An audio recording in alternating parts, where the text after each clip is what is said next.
Happy Thursday, everyone, and welcome to Testa and Neal. Keep it real right here on WWSG 1069 and our YouTube channel. I shouldn't say that. I mean, we're just on YouTube this week. But Parker, if you know, if people knew the kind of stuff we talked about before we hit the record button on this show, my goodness, We'd be I in will so much trouble. all I'll say is Shohei Ohtani was mentioned, and a couple friends were mentioned as well. Couple, Yes, yes. we had a friend of the station, friend of the show, and staff member, Bella, our music director. She came and joined us here in the room. Yeah, she did. Her and having in the middle of some sort of party going on there. So that was, a fun 5 or 10 minutes or whatever it was. Her party seemed very, very sad to say hi to Yeah, us. yes, it did. They did not want to see us. Ugh, brutal. We got a lot of show to get into today, Parker. I'm excited. We're going to start off talking a little bit about the College World Series. We have a champion, and it was a really, really interesting, storyline that led to this national championship. A little bit later, we had a lot of fun with college football yesterday, so we're gonna continue it, and we're gonna do teams 21 through 40 on, kind of breaking down each team's schedule this year, the toughest schedules in college football. So we'll continue that going forward.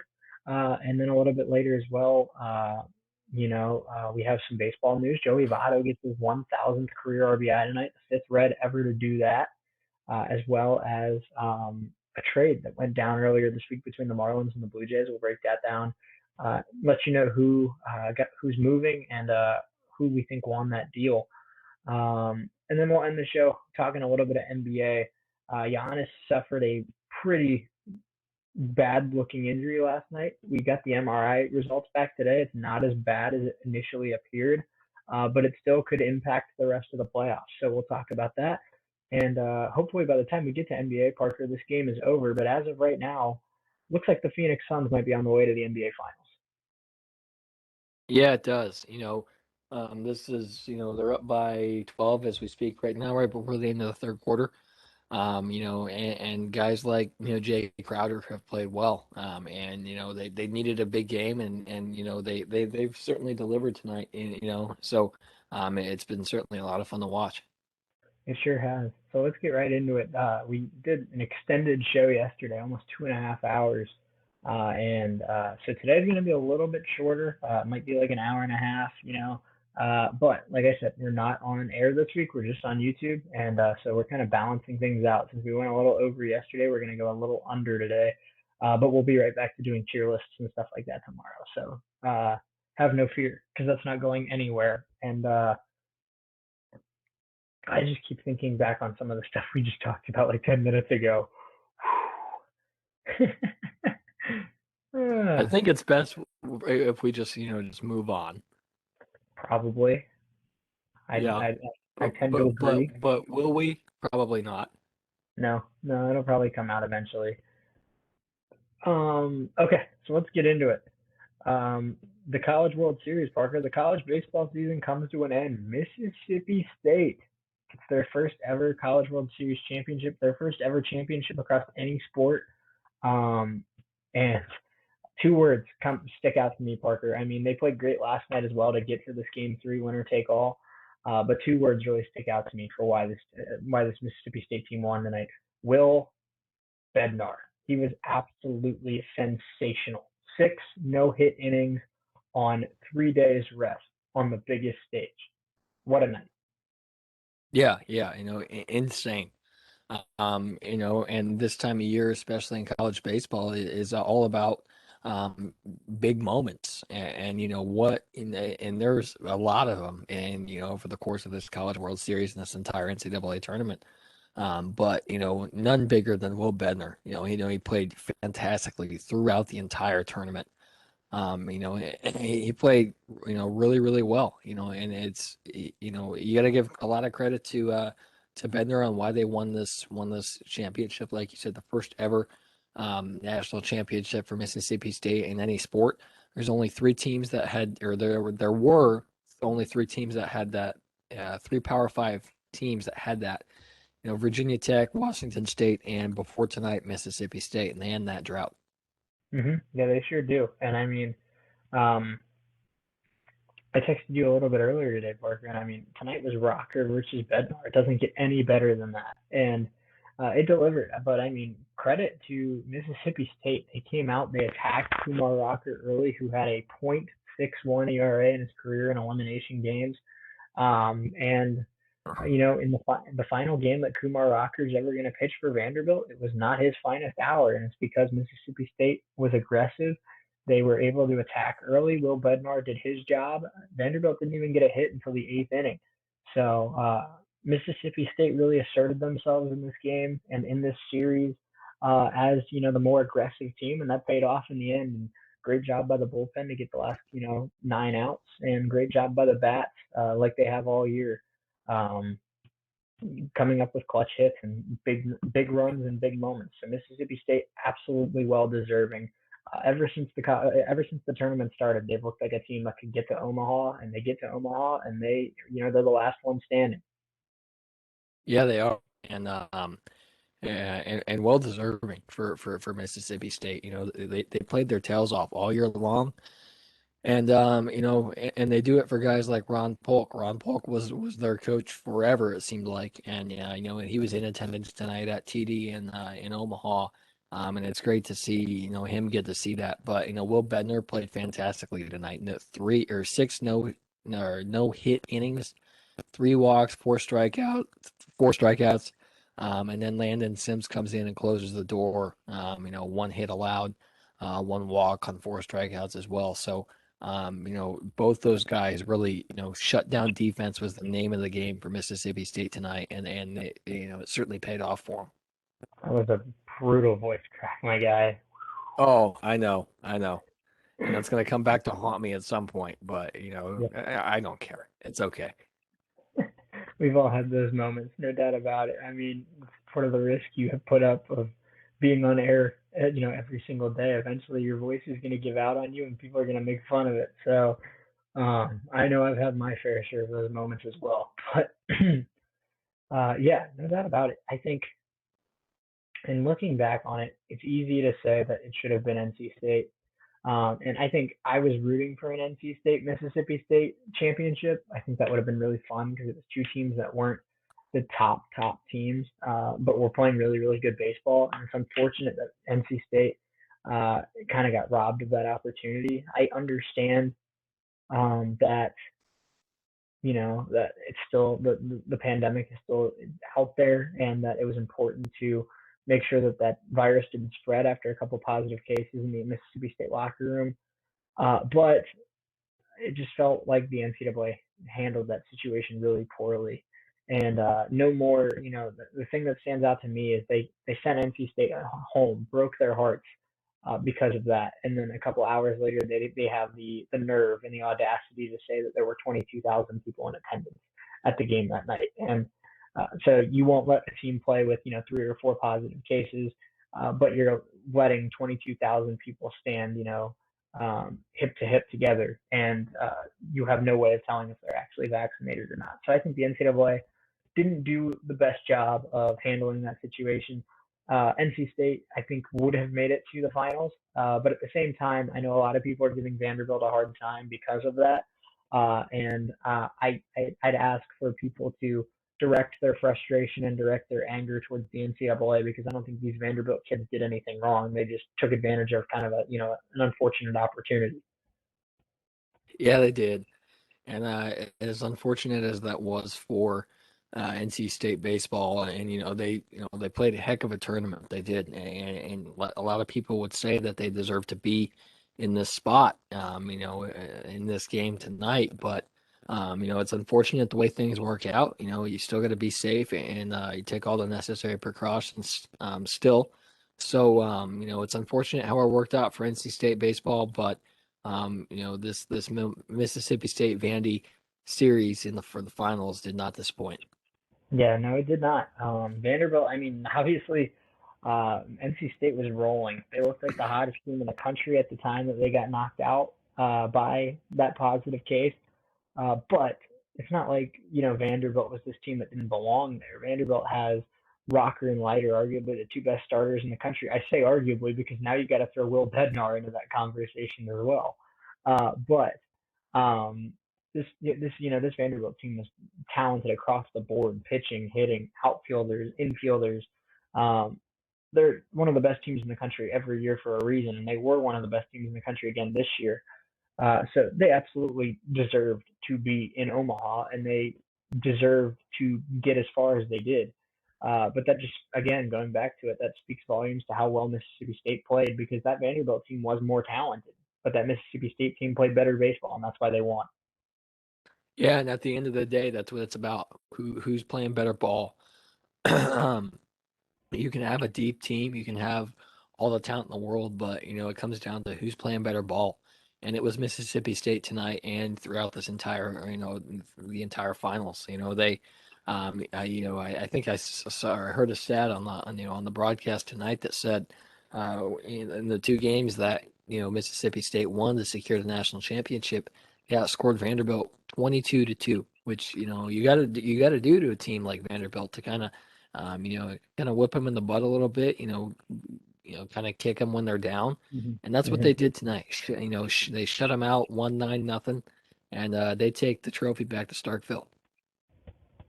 Yeah, no doubt about it. And I think that's the biggest thing. That's the reason why they won. Is because they really um, they asserted themselves. They were the aggressor, and that's really like you said. That's how you beat a team like Vanderbilt. You can't. I feel like you don't. The longer you let a team like Vanderbilt hang around, uh, the better chance they have, because they have just so much talent across the board. If they're in the game, eventually they're going to find a way to win that game. And the fact that Mississippi State was up, 3-0 in the second inning, was up 9-0 by the sixth, or 7-0 by the sixth, 9-0 by the ninth. They never let Vanderbilt feel like they were in the game, and that's why they won. Because I feel like if it was 2-1, if it was 3-2, if it was whatever, um, Vanderbilt would have found a way to win that game, because at the end of the day, talent does play a huge role in a baseball game. And there's so many five-star recruits on that team that are going to be future first and second round picks in the MLB draft. The longer you let a team like Vanderbilt hang around, the more likely a five-star kid like that's a future MLB star, because Vanderbilt pumps him out all the time, would have found a way to hit a huge home run or get a huge double down the line to help Vanderbilt win a national championship. So credit to Mississippi State asserting themselves, getting a big lead, and making Vanderbilt feel like they were out of it. And that's why I think they were able to keep their foot on the gas and really put this Vanderbilt team to bed. Because if it was a close game, I think Vanderbilt would have had obviously a much better shot, but I think Vanderbilt would have even probably found a way to win. Yeah, they would, and Vanderbilt's been in this situation before. They won the last College World Series in 2019, so they know how to get there. It seems like they're there almost every single year, and they have one of the best programs in college baseball. There's no doubt about it. So they're constantly pumping out MLB talent, like you said, and they're continuing to do that with guys like Leiter and Rocker and and a few others. So. They're going to have a lot of guys go pro this year, but the next recruiting class steps in, and 4 years down the road, we'll see a few of those guys be in the MLB. So, as good as Vanderbilt is, Mississippi State and their manager Chris Lamont has played better baseball tonight. No doubt about it. No doubt about it.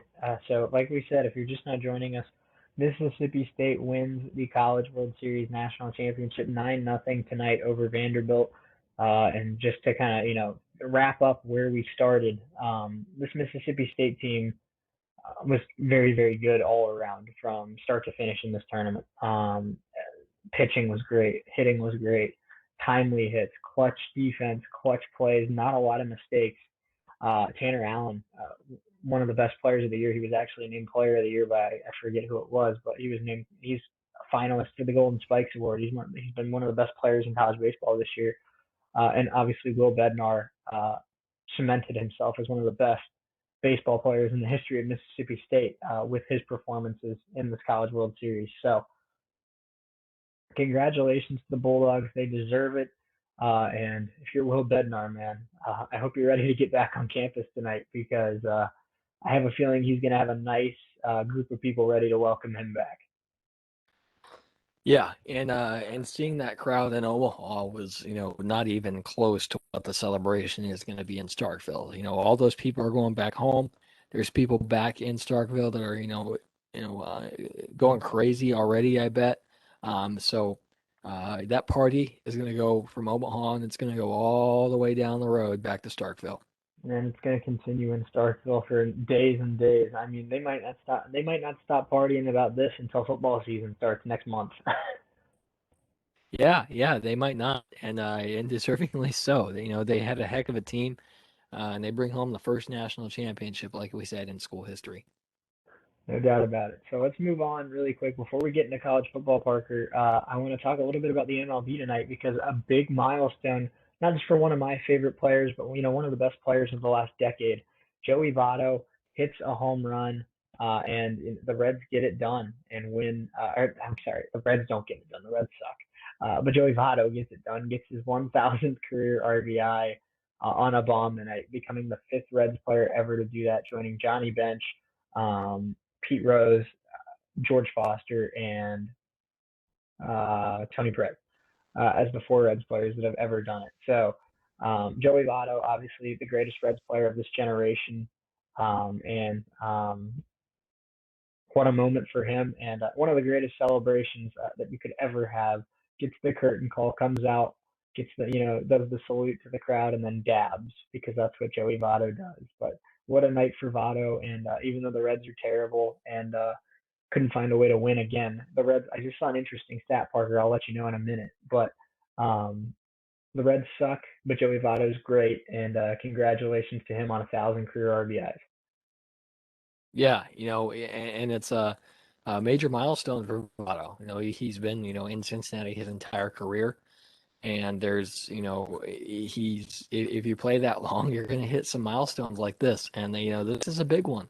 And it's going to be, congratulations to Joey Votto. Well deserved. And, that curtain call was, well deserving also. And, he sure took advantage of it. No doubt about it. I got to ask you, Parker. I mean, I feel like I know your answer to this, but Joey Votto, Hall of Famer, yes or no? I think so. I think he is. With the longevity that he's had, as long as he's played, he's been pretty good his entire career. I know he's been in a bit of a slump over at some points of his career, but he's certainly deserving of a Hall of Fame bid. I tend to agree. I think that obviously he's made numerous All-Star games. He won an MVP back in 2010, 300 career home runs, 1,000 career RBIs. He's a career 300 hitter with an OPS of 933. And even at age 37 this year, he's not the same guy that he was, 10 years ago. But right now, as of, July 1st, 2021, Joey Votto at 37 years old is hitting 260 with an OPS over 800. He's played well this year. He's an above average hitter at age 37. Um, so I think he's a Hall of Famer as well. This is a debate for another day, but I think he should have two MVPs because I think he was robbed in 2017 when Giancarlo Stanton won. Stanton had more home runs than RBIs. That was the year, obviously, Stanton hit 59 bombs. But Votto had him beaten average on base percentage, OPS, um, defensive metrics, as well as runners in scoring position and just consistency all season long. So I personally, and that's the Reds fan in me talking, but I think Votto should have two MVPs. But I still think it's a Hall of Fame resume.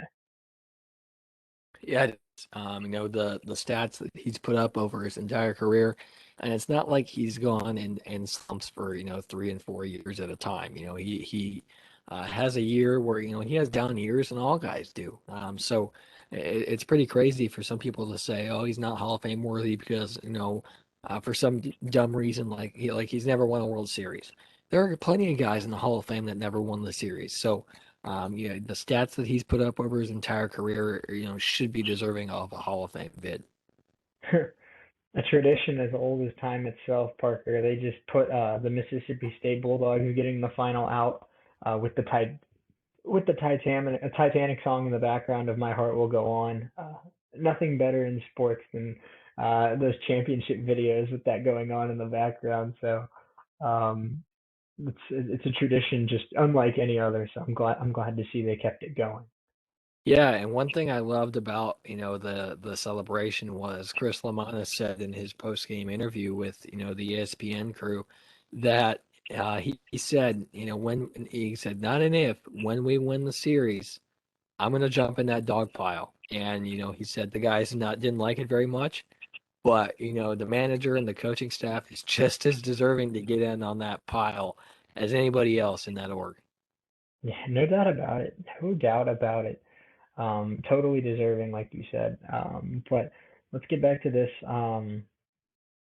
MLB talk. So Votto, the Reds are terrible, and that's a topic for another day. I don't feel like getting worked up about the Reds tonight. But Joey Votto has an unbelievable night.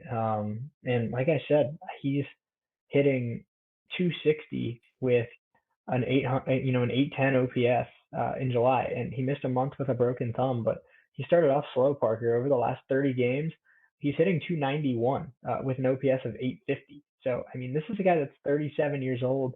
Obviously, he's not the same player as he was when he won MVP 10 years ago. But considering how guys like Pujols and Cabrera and um, some of these guys, like, when they hit 37, 38 years old, I'll take those numbers out of Otto. He's been really good this year.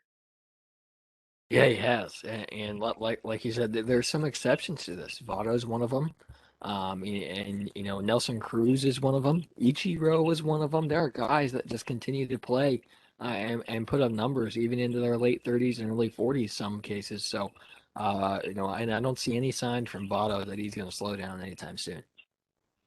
Yeah, no doubt about it. And I think that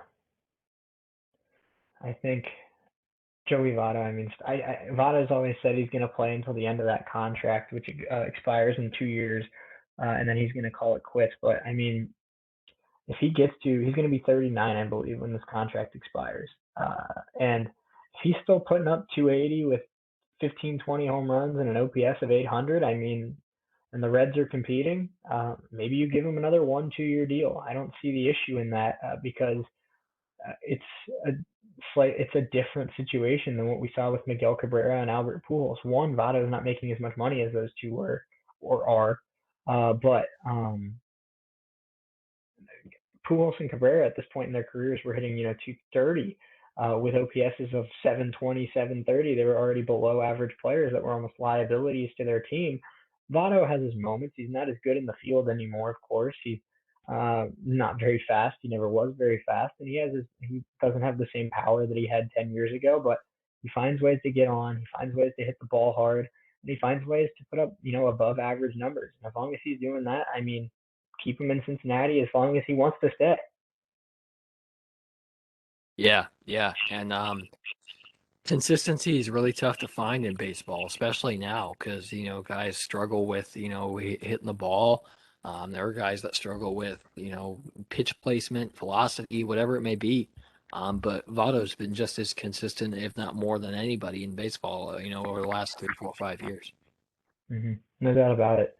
So let's get into this trade, Parker, that happened a couple of days ago. The Blue Jays and the Marlins. So the Blue Jays have had one of the worst bullpens in the league all year long. So what do? They pounce. I respect the hell out of this, by the way. They go out and they get a really solid reliever a month before the deadline, and kind of upper. I should. What's the word I'm looking for?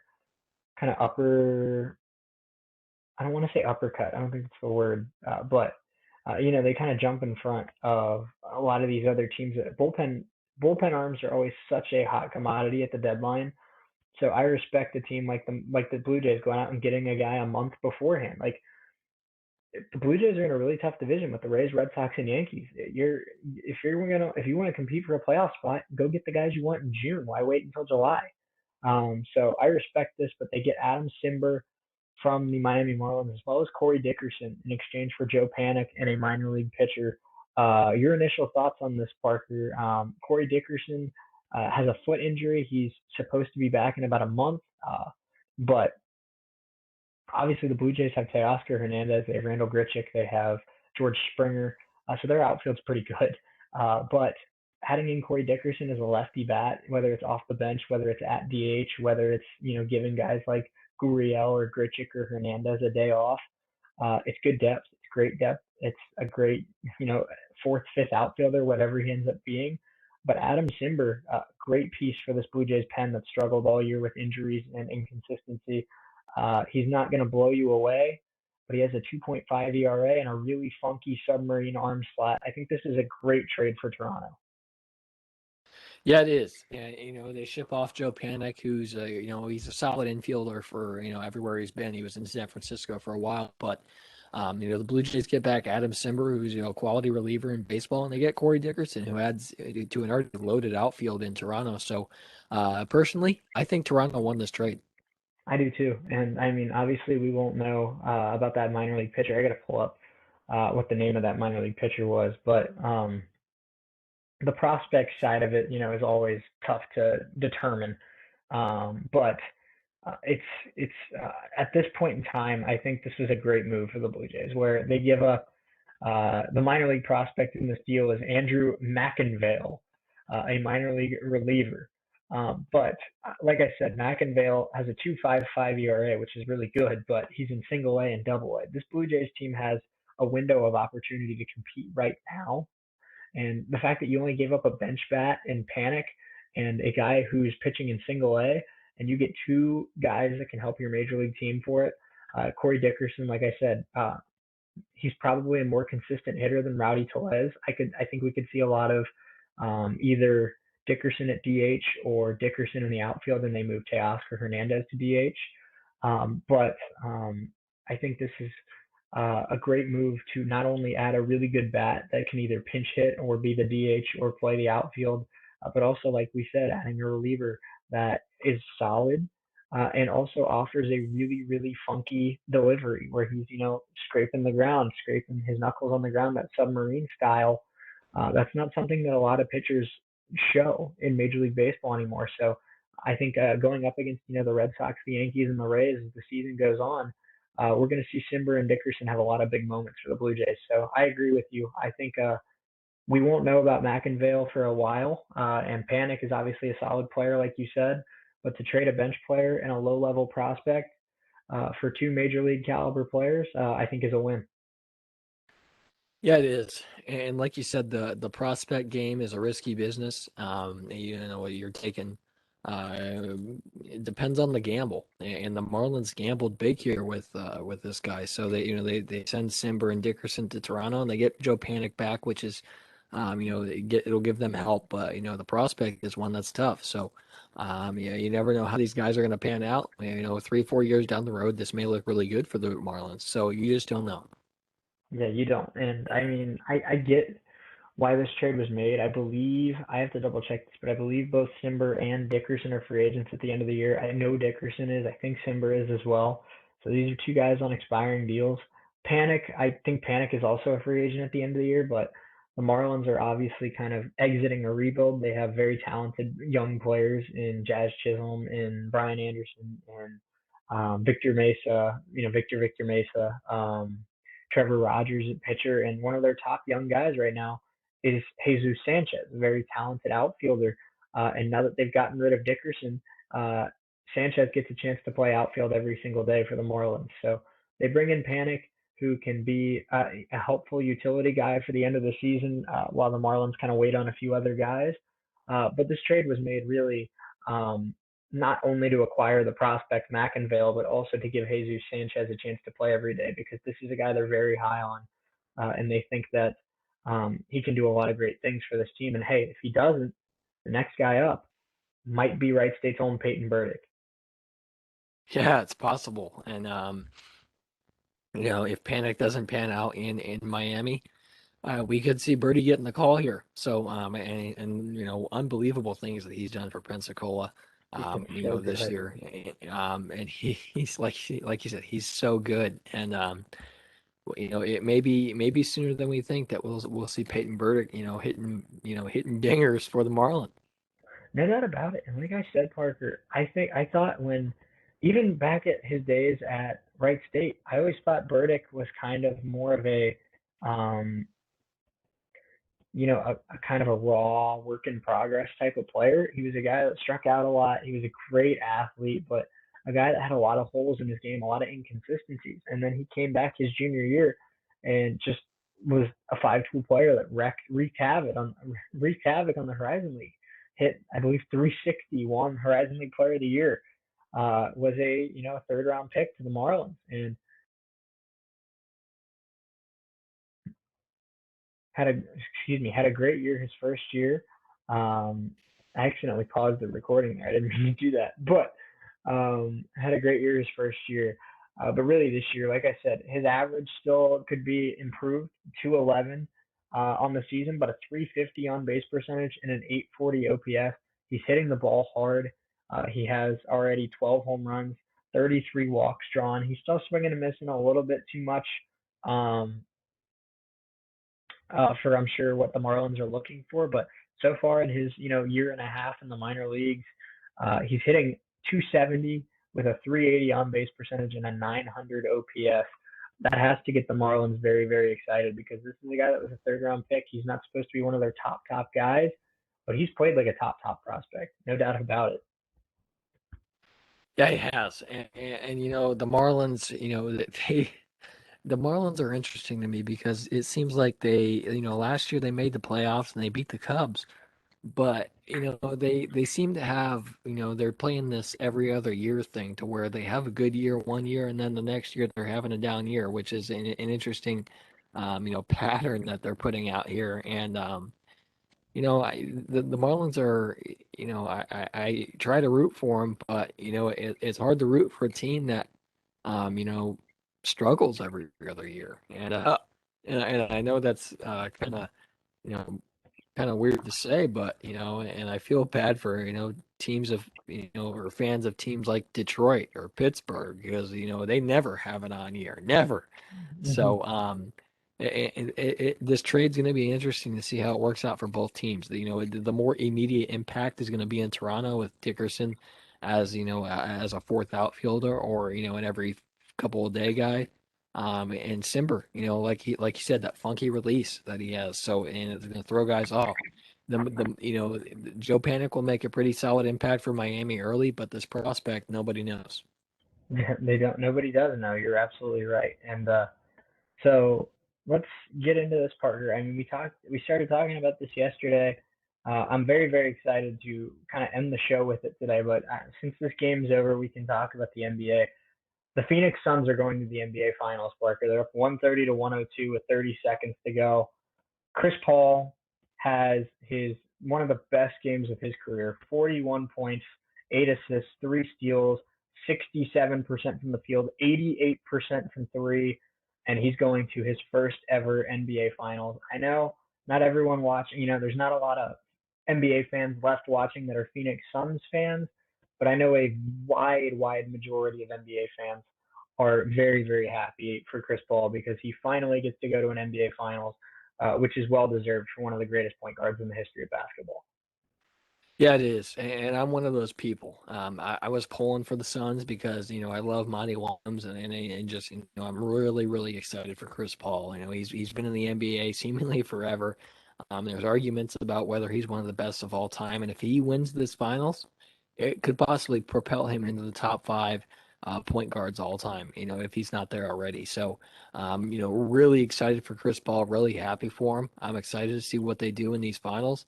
Will it be the Hawks? Will it be the Bucks? Nobody knows. Both those stars are kind of injured right now, but Mm-hmm. I'm really excited to see how this pans out for the Suns.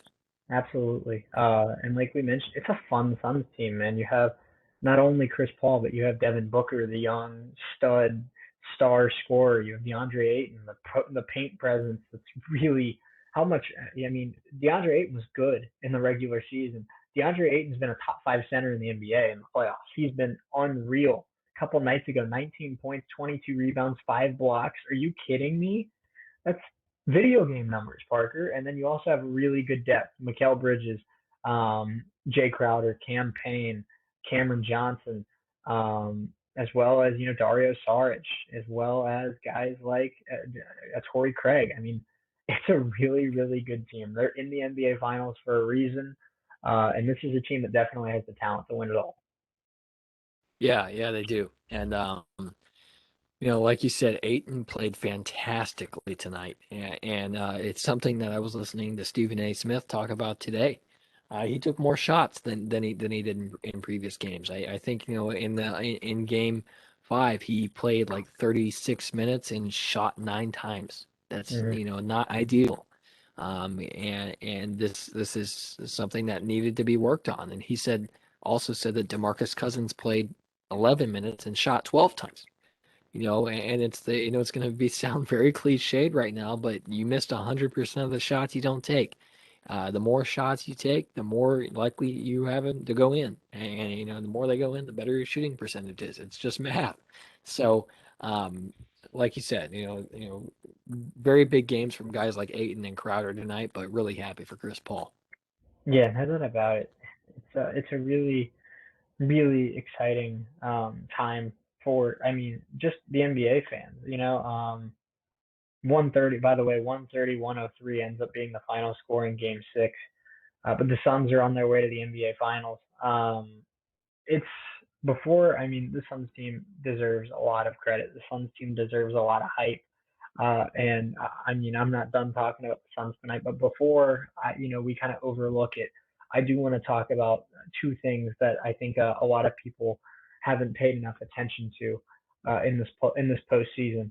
One, after the Kawhi injury, how good was Paul George? I mean, he was great. He was spectacular. He gave this team a chance to win the series, as well as Reggie Jackson. Reggie Jackson earned himself a really nice contract this offseason because of how well he played in this postseason. So those two guys really played well for the Clippers.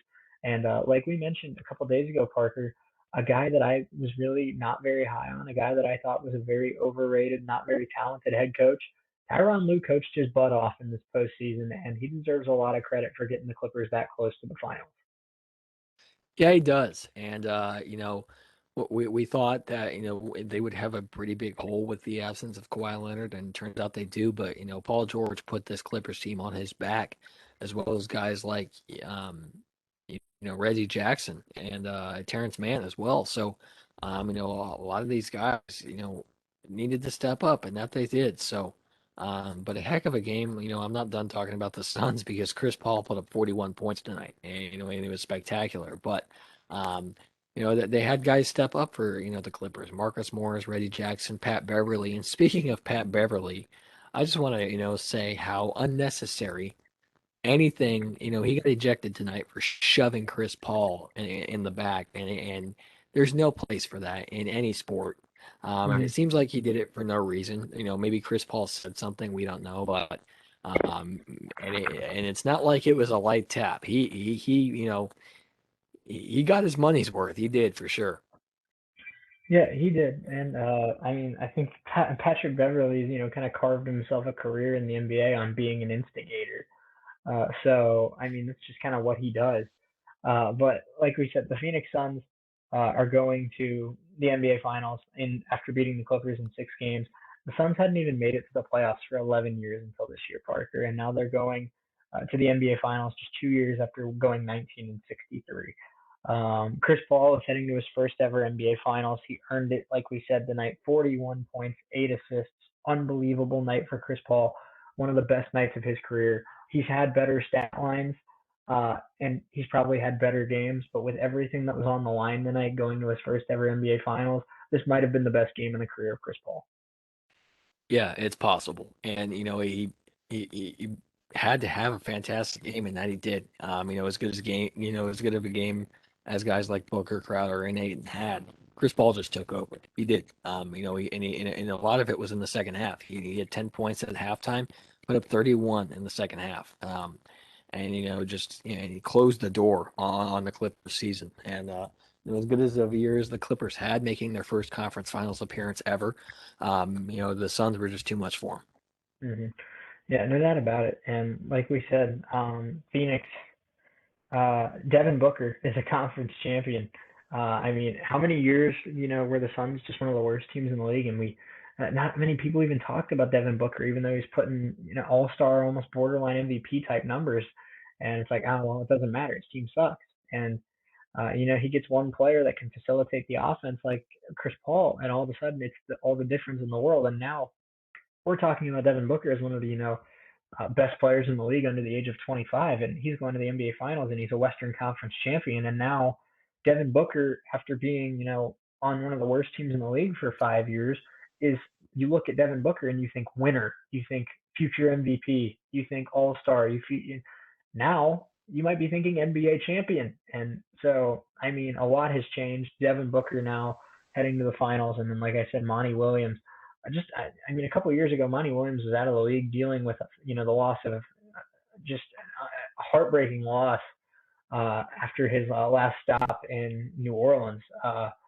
But he wasn't even sure if he was going to coach again, Parker. I mean, he struggled, and in his first stop in his coaching career with the Pelicans, and then just an absolutely heartbreaking when his wife died in a car crash back in 2016. But comes back to coach the Phoenix Suns and just does an unbelievable job and gets to the NBA Finals. And the coolest part of all of this, the Bucks and the Hawks, we don't know who's going to get there. We're going to talk about the Bucks and the Hawks in a little bit. But now the Phoenix Suns, after not making the playoffs for 11 years, after having so many years of just being the meme of the NBA, one of the laughing stocks of the league, NBA Finals Game 1 is going to be in Phoenix, Arizona. That's really, really cool. It is, and it's been a long time coming. The Suns have really haven't been competitive since Charles Barkley. So, guys like Barkley and Steve Nash. So, they needed this. They needed this for Phoenix sports fans. And Phoenix is going to erupt tonight. We got a lot of parties tonight to talk about. Shea, Starkville, Phoenix. There's going to be parties everywhere tonight. Just for sports parties. Because they're people's teams are having success. The Bulldogs win the College World Series, and the Suns are advanced to the NBA Finals for the first time, and I think 20 something years or something like that, 28 years since their last Finals appearance. So great for the Suns, great for basketball to see a new face in the Finals.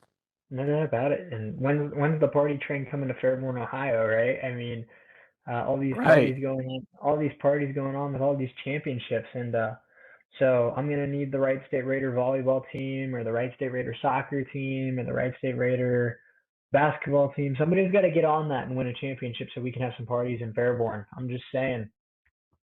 I'm all in. Yeah, and I'm just saying, as long as Coach Sogard's there, that Raider gang baseball team has a chance to get to Omaha any year. No doubt about it. Yeah, I don't doubt it. And as good of a job as this entire athletic department has done, every single team at Wright State has a possible is has a possible. What am I trying to say? And possibly go to the championship rounds of their respective sports because every single team at this university is Right. that good. And that's credit to Bob Grant. That's credit to all the talented coaches on campus because you know, even like less than 10 years ago, we were talking about being competitive in the Horizon League at Wright State. Now, 4 years ago, we were talking about winning Horizon League championships. And now we've even elevated over that. And it's let's not just win Horizon League championships, let's win in the NCAA tournament. Let's make some noise. Let's put the Horizon League on the map. And now they're doing that. And next stop from there is win NCAA championships. And that's insane for a mid major like Wright State to think about. But a lot of these teams are closer than you think. That volleyball team, I have no doubt that they can win 2 or 3 games in the NCAA tournament. That basketball team, if they get, the right bracket, the right region, I think our basketball team could get to the Sweet 16. The baseball team definitely could get to supers. I think they could get to Omaha. Wright State is a lot closer to being a top tier team in a lot of sports than I think a lot of people realize. And before this year, we weren't having these conversations. We weren't. And we've talked about, or Wright State as a whole moving to a bigger conference. And, I think, over the last few years, they've proven that they can compete with these bigger conferences. Conferences like the MAC or the A10, are looking out for Wright State because, it's a possibility that they may be joining those conferences here coming up if they can continue to win Horizon League championships and make noise in the NCAA tournaments of each respective sport. No doubt about it. And it's I mean it's going to be a really fun year of sports for Wright State this year because not only I mean last year we had a bunch of competitive teams. We had a bunch of teams that were competing for championships and winning championships. But the best part is most of those teams are going to be in the exact same boat of being able to win a championship again. But this time, this season, crowds are back and fans are back, and that's something that I'm extremely excited for. So, um, fall can't get here soon enough at Wright State. But to go back to, like you said, the fresh faces, the Suns, just an unbelievable moment for Phoenix fans, for the Suns organization.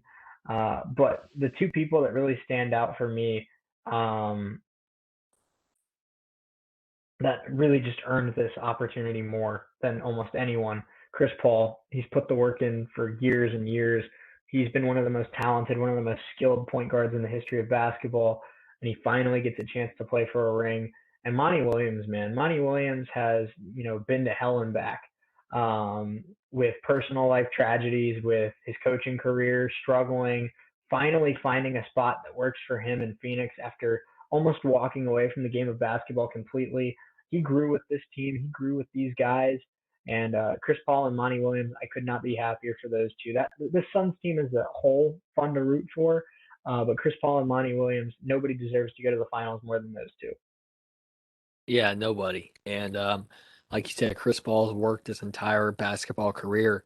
He's been in the NBA forever. Was in New Orleans, was in Los Angeles.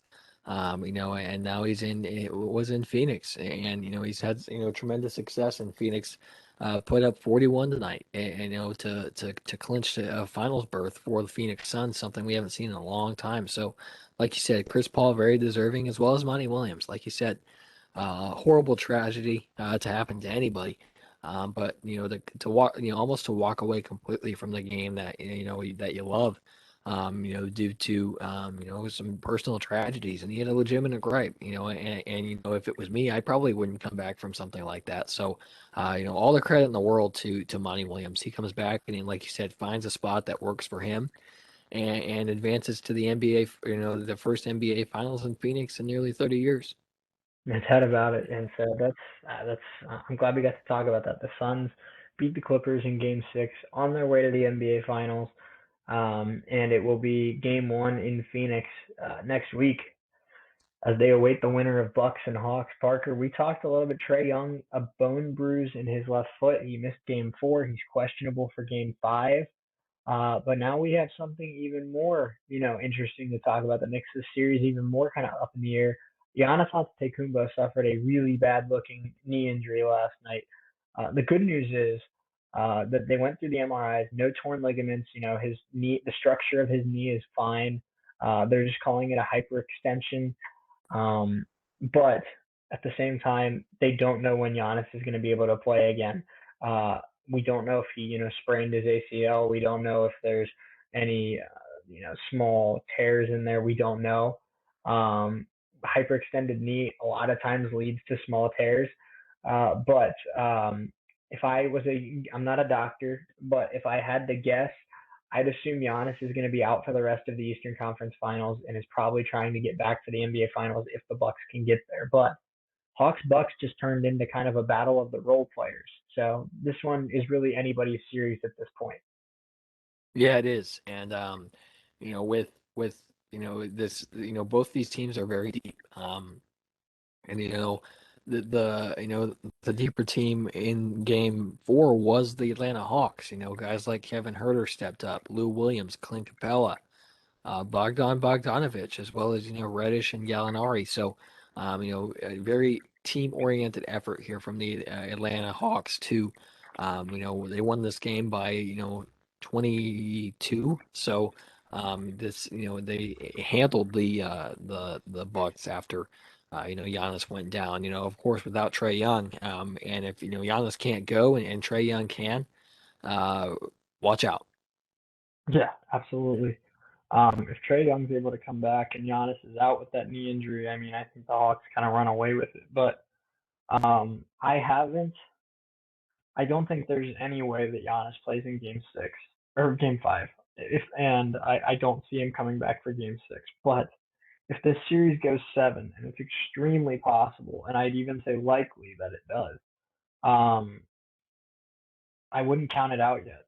I don't know how serious this injury is, but I feel like Giannis is one of those types of dudes. He's so competitive. He loves the game of basketball. He loves those guys on that Milwaukee roster. I feel like if he can run up and down the court and play at 40%, he'll be out there for Game 7. Yeah, he will. And you don't miss games like this. The all-time greats find a way to play even though they're injured. Kobe shot, two free throws on a torn Achilles. Well, And one of the greatest moments in NBA history, Willis Reed, played and came back out in Game 7 of that Eastern Conference Finals on a broken leg, and yeah, played like 18 minutes in the second half on a broken leg, and I still don't know how you do that, but it's no, it's insane to think, some of the things that some of these players will do to give their teams max effort, and and there's no better time to do it than right now in the conference finals for a trip to the NBA finals. So this you can't get any closer than this right now. 2-2 is the series. Game 5 is going to be interesting, especially if one, maybe both of these star players out.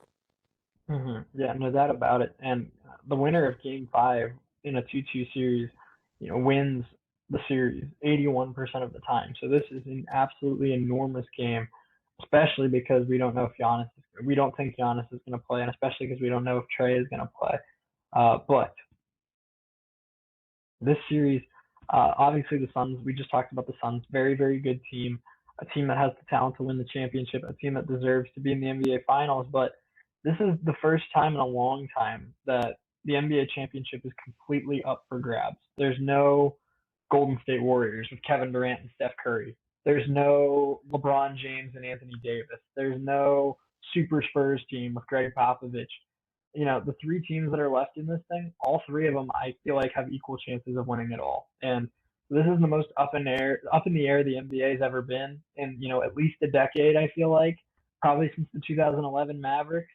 But um, so this Game 5 is so big because whoever takes that 3-2 series lead has a two chances to punch their ticket to the finals. And I mean, Suns Hawks or Suns Bucks, I don't care who it is.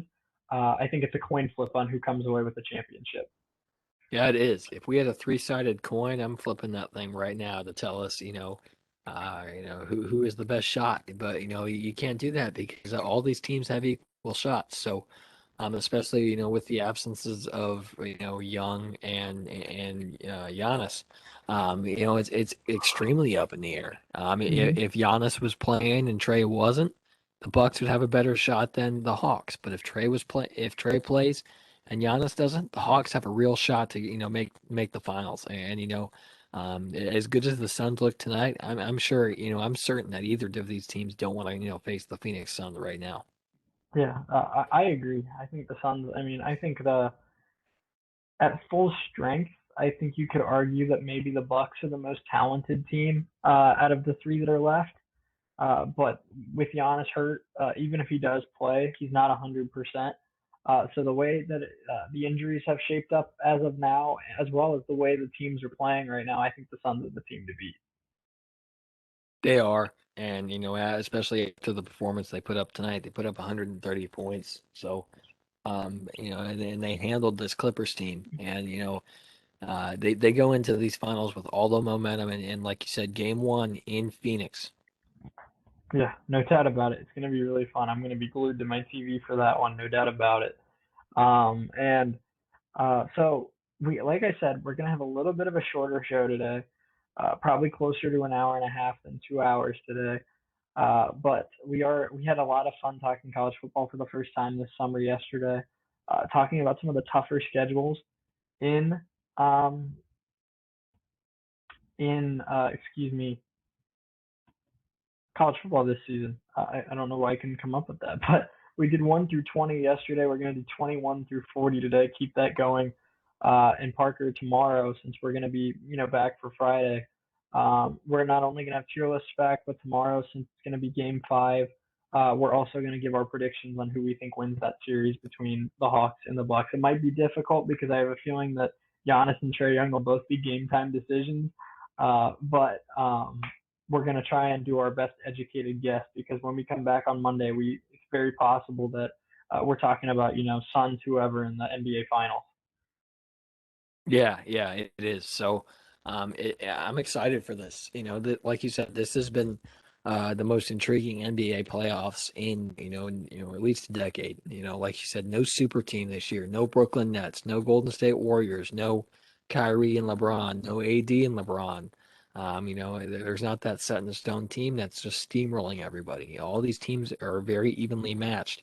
You got Chris Paul, Devin Booker, you got Trey Young, and John Collins, and of course you've got Giannis, and a plethora of talent in Milwaukee. You got Giannis, PJ Tucker, Brook Lopez as well. So lots of really talented players in this series that not in this series but in these entire playoffs who are going to be in a huge spot to have their teams advance here and quite possibly give us one of the best finals we've seen in almost 10 years. Yeah, no doubt about it. And I'm really, really excited to see how these playoffs come to an end just because they've been so dang good so far.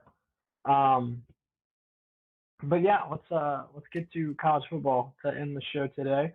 So I'm gonna pull up the same, the mag. Like I said, we're using Phil Steele's college football preview magazine here to go over these teams. So if you're wanting to follow along as throughout the course of the summer, we are going to be using this book a lot over the next couple of weeks. We're just kind of going over some generic stuff for now because we still have plenty of time before the summer starts. But there's obviously 11 conferences. We're going to be talking about every single conference, who to kind of look out for, who we think is going to win each conference, all that kind of stuff. Uh, so kind of a rough guess, Parker. I don't know if this is going to be what we end up doing, but something I'm thinking about doing is 3 days a week we do college football. Maybe Mondays we do kind of a general storyline, like tough schedules, like toughest places to play, like All Americans, draft prospects, stuff like that. Wednesdays we do a non-power five kind of mid-major conference, like Sun Belt, like the Mountain West, like the Independents, like the Americans, stuff like that. And then Fridays we have fun and we do a Power Five conference. What are your thoughts? I'm loving the sound of that. To kind of space things out every week, so we're not talking, college football every single day. I'm sure everyone's getting sick of us talking about the NBA playoffs. We're almost done, people. You can make it through it, but yeah, I'm all for that. And this segment's been, it was a lot of fun yesterday. I'm excited to see, what we continue to do with, not only these toughest schedules, but there's so many segments we can make from this, from this magazine. Absolutely. And so let's get started with number 21. Like I said, we're going to go 21 through 40 today, like we started with 1 through 20 yesterday. And 21 ends up being, of course, Penn State. And I'll zoom in a little bit here so you can kind of see what we're talking about here. It's this graphic right here, the toughest schedules for 2021.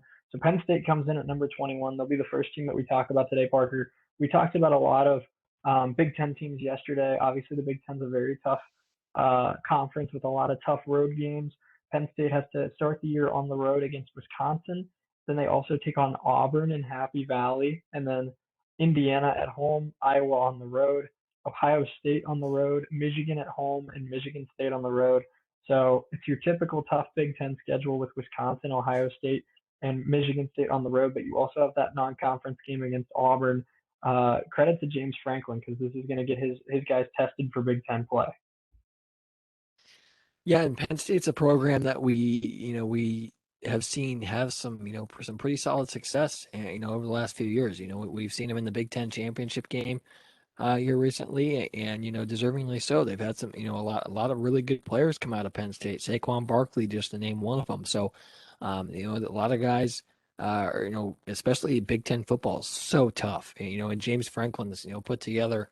Um, a heck of a schedule here for his Nittany Lions. It's going to be really intriguing to watch. You got Wisconsin to start the year. And then you have Auburn at home. You have Indiana at home, and then you got to go to Columbus take on the Buckeyes. And so no shortage of tough tests here for the Nittany Lions. So, and then the last three games of the year, Michigan, Rutgers, and then you go to East Lansing take on the Spartans. So. Like you said, props to James Franklin for putting together a heck of a schedule. No doubt about it. Let's move on to number 22, and that's the South Carolina Gamecocks.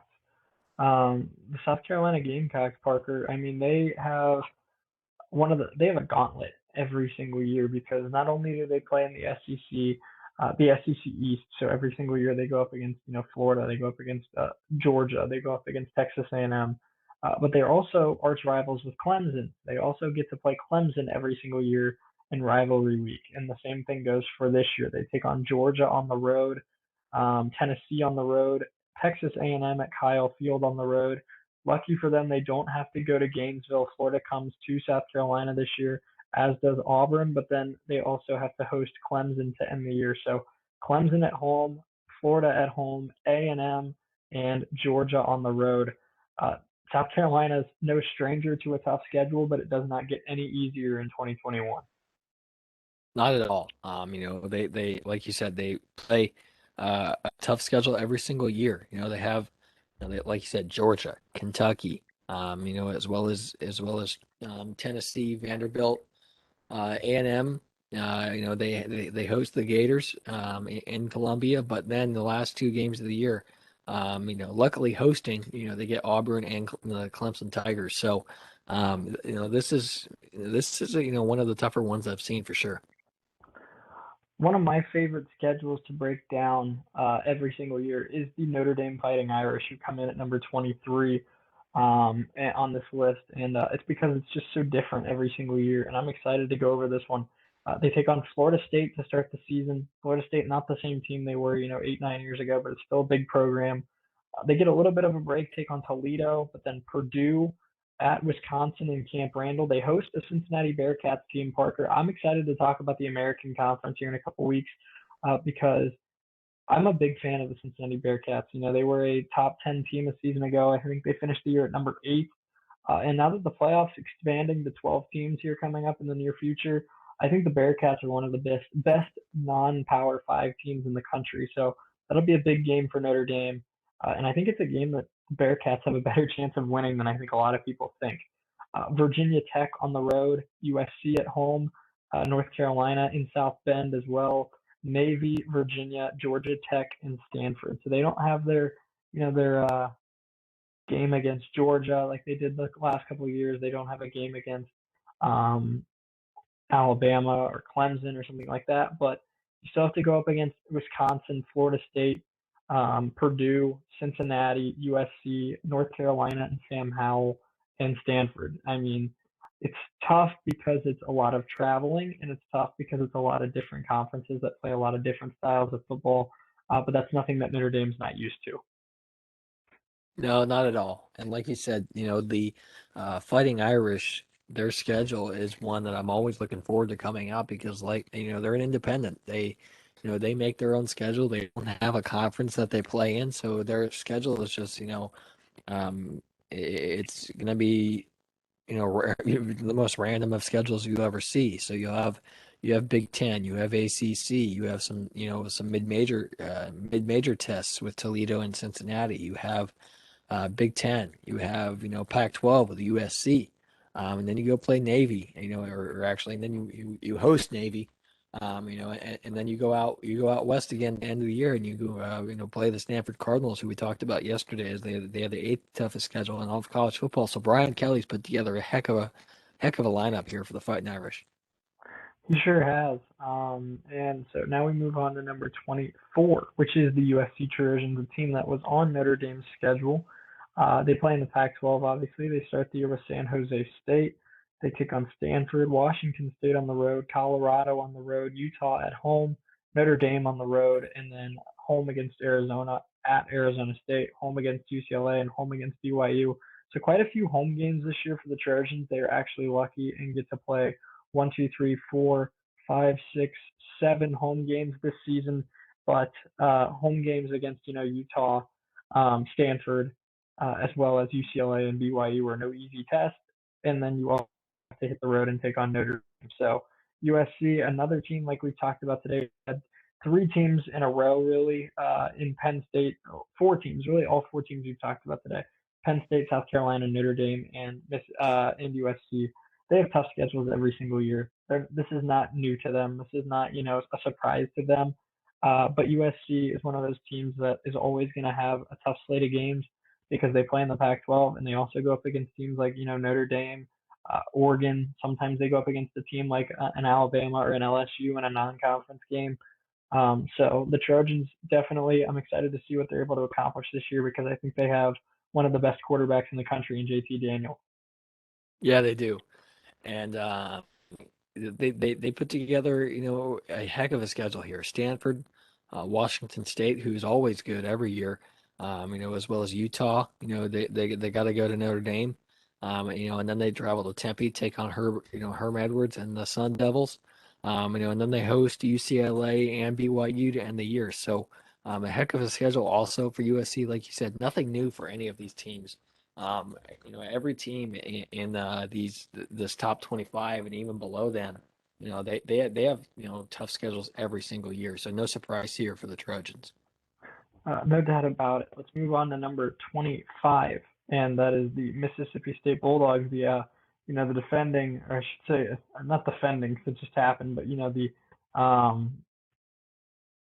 the just brand new college baseball national champions, Mississippi State Bulldogs, and their schedule, Parker, is absolutely brutal in the first half. It gets a little easier in the second half, but it starts off very, very tough. They take on Louisiana Tech to start the season, but then they play NC State and Memphis. NC State at home, Memphis on the road, and then conference season starts. They get LSU at home, then they head to Kyle Field and play A&M, and then Bama at home. And then they get to take on Vanderbilt, Kentucky, Arkansas, Auburn, Tennessee State, and Ole Miss in the Egg Bowl. So it gets a little bit easier in the second half. When you have a 5 game stretch of NC State, Memphis, LSU, A&M, and Bama, woof. I mean, I'm sure they'd be happy to go 2-3. If they get a winning record out of those 5, it's going to be a really good year for Mississippi State.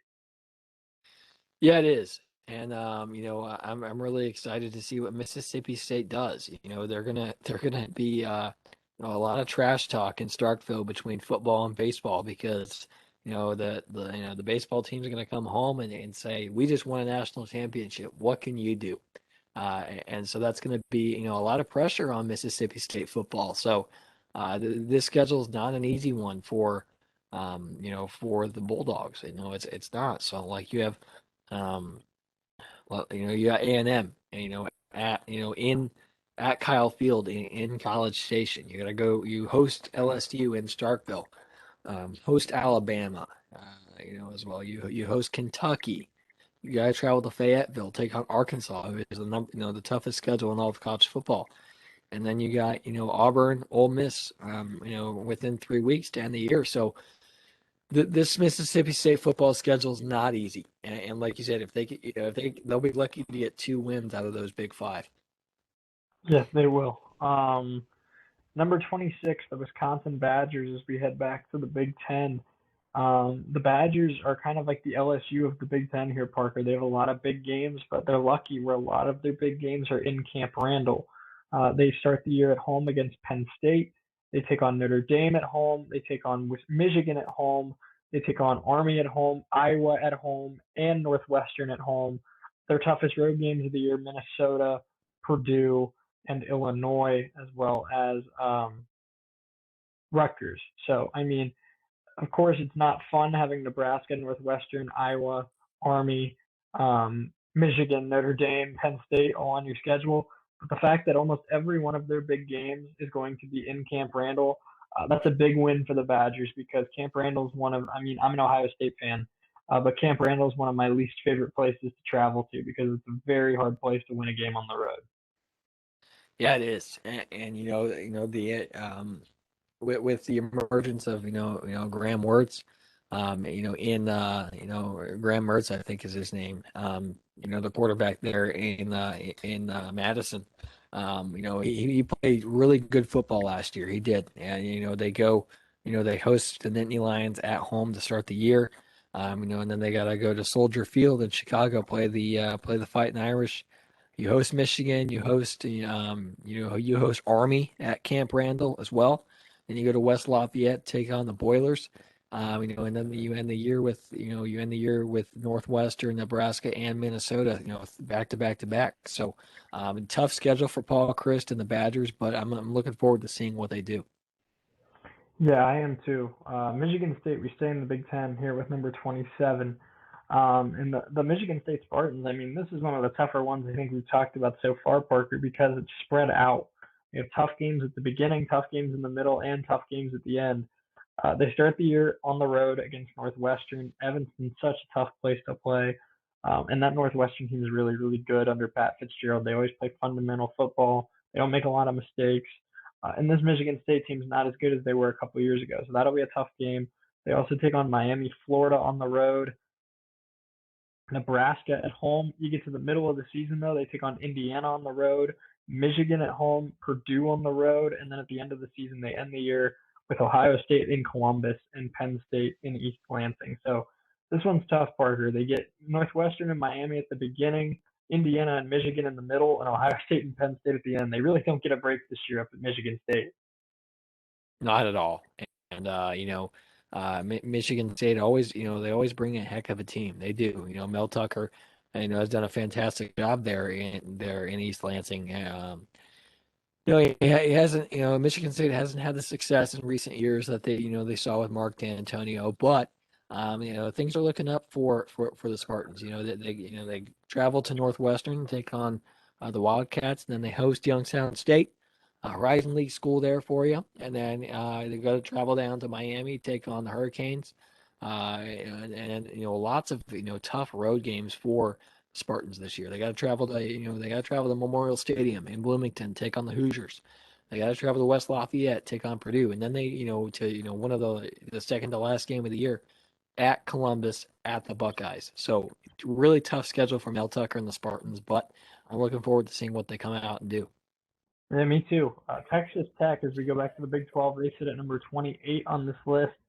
And they start, I mean, I got to give them credit. They have a tough non conference with Houston on the road to start the season, and then FIU as well at home. FIU, like we mentioned, one of the better teams in the Sun Belt. So that's a good test for them as well. And then the Big 12, I mean, the Big 12 features a lot of tough games every year, but they get a lot of tough road games, especially right at the beginning, excuse me, at Texas, at West Virginia. They get TCU at home, but then at Oklahoma, Iowa State at home, and then they end the year at Baylor and Waco. So you not only do you have to face Baylor, Oklahoma, Texas, West Virginia, and Texas, you have to do all of that on the road, and then you also have a really tough game at home with Iowa State. So I love the air raid offense of the Texas Tech Red Raiders. They're very fun to watch, but you don't have Pat Mahomes at quarterback this year, so it's a lot of tough games and a lot of tough games away from Lubbock. So this will be a really interesting test for the Red Raiders. Yeah, yeah, no doubt about it. And they, like you said, lots of tough road games. They go to Houston at Energy Stadium to take on University of Houston. They host FIU. They got to travel to Austin. They go to Morgantown. They go to Lawrence, take on the Jayhawks. And then they got to go to Norman, take on Lincoln Riley and company. Then they end the year with Baylor in Waco. So lots of tough road games. And that's not to discount the home games too, because those are tough. Those are tough as well. Oklahoma State, Iowa State, TCU. So this is really tough for the Red Raiders, but they're always competitive. A big passing offense for the Red Raiders, and that's what Big 12 football is all about. Absolutely, Big 12 football. I mean, we call it the air raid conference of college football, but it's a really competitive league, and I'm excited to watch it. This next team here at 29, Iowa State, is a team that I'm very excited to watch play this season because I think they can compete for a Big 12 championship. They have one of the best defenses in college football, and they also have one of the best quarterbacks in college football in Brock Purdy. So I'm very excited to see this team. I think they're very well coached. And I'm excited to see this team. But they do have a tough schedule. They take on Iowa at home in week 2. They take on Baylor on the road to kick off Big 12 play. Kansas State on the road, Oklahoma State at home, West Virginia in Morgantown. Texas comes to Ames, but then they have the Red Raiders in Lubbock, the Sooners in Norman, and then TCU comes to town to end the season. So uh, that Iowa game will be a good test for them early in the season, but Baylor on the road, K State on the road, who's no pushover, Oklahoma State at home, and then you get West Virginia, Texas, and Oklahoma in a 4 week stretch. So if Iowa State really wants to be, not pretenders and actually be contenders in the Big 12, they're gonna have to prove it because that October into November is brutal. Where West Virginia, Texas, and Oklahoma are probably their three biggest threats to the Big 12 championship, and they get to take them all on in a 4 week stretch. So Iowa State's going to get a chance to prove it this year, but they're going to have to win some big games in the Big 12.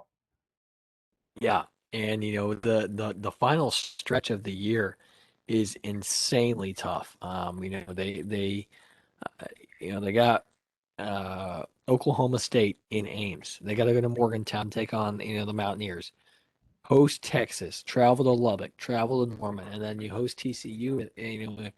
Right around Thanksgiving to end your year. So insanely tough test for the Cyclones this year. Unbelievably tough. So I'm looking forward to seeing what they come out and do. Iowa State's a bit of a surprise team every year. And they're starting to work their way into that conversation to where it's not a surprise that they're good. So this is really tough, but I'm looking forward to it. Yeah, me too. Halfway through today's, little 21 through 40 as we continue on with the toughest schedules in college football in 2021. It's the Oregon State Beavers. Oregon State, the reason why their schedule is tough, Parker, is because they play in the Pac-12 North. So they always have to play Washington. They always have to play Washington State. They always have to play Utah and Oregon. But they also have to play the South, a couple teams in the South every year. And they were unfortunate this year and drew USC and um, excuse me, Stanford's in the North. They drew USC and they drew Utah for their two teams in the South. So that's kind of why their schedule became tough. But they start the year with Purdue on the road, Hawaii at home, Idaho at home. So their non-conference isn't terrible. That Purdue game will be a good test for them in West Lafayette. But then they start the conference season at USC, home against Washington, at Washington State, home against Utah, at Cal, at Colorado, home against Stanford, home against Arizona State, and then they end the year in Eugene at Oregon. So, like I said, they always got to play Oregon, they always got to play Stanford, they always got to play Washington, which is no easy test. But now they got to play USC as well as Utah. So they kind of got the short end of the stick in terms of the South teams that they drew this year. So it's going to be a really tough Pac-12 season for Oregon State. Yeah, yeah, it is. And yeah, they like you said, open the year in West Lafayette against the Boilers. And then they got two games at home in Cornwallis, with Hawaii, Idaho, and then they go to LA, USC, Washington, Washington State, Utah, California, Colorado, Stanford, Arizona State, and of course Oregon. So that stretch right there in a row, USC, Washington, Washington State, Utah is quite possibly the toughest 4 game stretch in all of college football next year. Yeah, it might be. It's definitely up there. It's one of the tougher ones we've talked about for sure. Number 31 is going to be the Illinois Fighting Illini. They start the year in Big Ten play. They take on Nebraska at home in Champaign. Then they also take on UTSA at home, the Roadrunners. So two consecutive home games for the Illini to start the season. They head on the road to take on Virginia. Then they play Maryland at home, Purdue on the road, Wisconsin at home, Penn State in Happy Valley. And then a little bit later on in the year, they end the year at Minnesota, at Iowa, and home against Northwestern. So a tough test with Virginia early on in the year, a tough test with Nebraska, and a tough test, of course, with Wisconsin in early October, as well as Penn State after the bye week in Happy Valley. But those last 3 games, tough way to end the year. If Illinois is, fighting for bowl eligibility, hopefully they get that 6th win before November because they end the year at Minnesota, at Iowa, and home against Northwestern. That's one of the tougher ends to the season we've talked about so far today. Yeah, it is. And Illinois football, it hasn't done a whole lot, notoriety of late, but they always, a tough schedule as always for the Fighting Illini. You got Maryland, and then you got Purdue, Wisconsin, Penn State, Rutgers, Minnesota, and then Iowa, Northwestern to end the years. Like you said, really tough end of the year for the Fighting Illini, but that's what they like. Yeah, that is what they like, and that's what they sign up for when they agree to play in the Big Ten. So um, it's not it doesn't get any easier. Good news for Illinois is they don't have to take on Michigan, they don't have to take on Ohio State, and they don't have to take on Indiana. So three teams that are could very well end up competing for a Big Ten championship, is left off the schedule for Illinois. Another Big Ten team comes in at number 32. That's the Maryland Terrapins. They start the year with an interesting game against West Virginia, Parker, at home. Um, I'd have to think West Virginia will be favored in that game, but if Maryland can win that game, it could really set a tone for them this season. They take on Howard at Illinois and then Kent State. So Maryland, if they can pull off that win against West Virginia, could very easily start the season 4-0. And then they host Iowa, head to Columbus to take on the Buckeyes, host Indiana, host Penn State, at Michigan State, and host Michigan. So they get lucky with a lot of home games against Indiana, Penn State, Michigan, and Iowa. But obviously one of the toughest, maybe the toughest game you can draw as a Big Ten team at Ohio State, and they're going to have to deal with that on October 9th.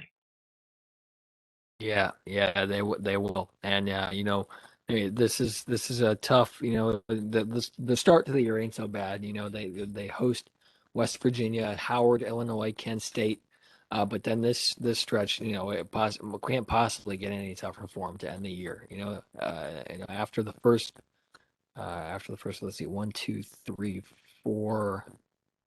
5 weeks, it gets insanely tough for the Terrapins. You got Iowa, Ohio State, Minnesota, both those last two, Ohio State, Minnesota on the road, Indiana, Penn State, Michigan, and Rutgers to end the year.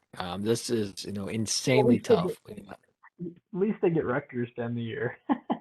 Right, right, yeah, but that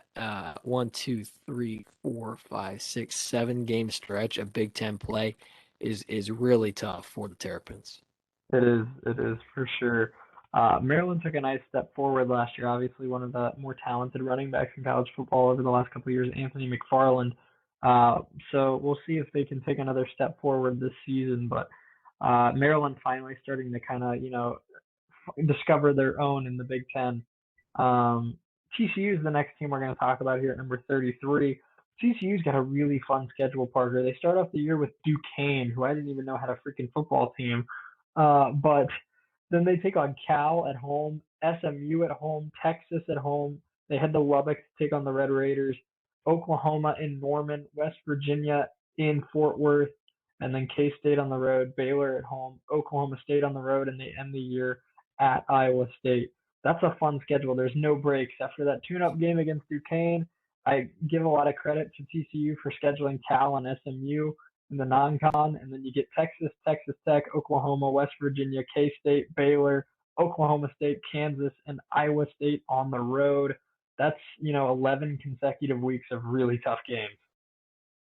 Yeah, it is, and I don't think there's any tougher game in on that slate than, you got Texas, and possibly the tougher one is you got to go to Stillwater and take on the OSU Cowboys. So this one's really tough for TCU. The Horned Frogs are certainly in for a fight this year.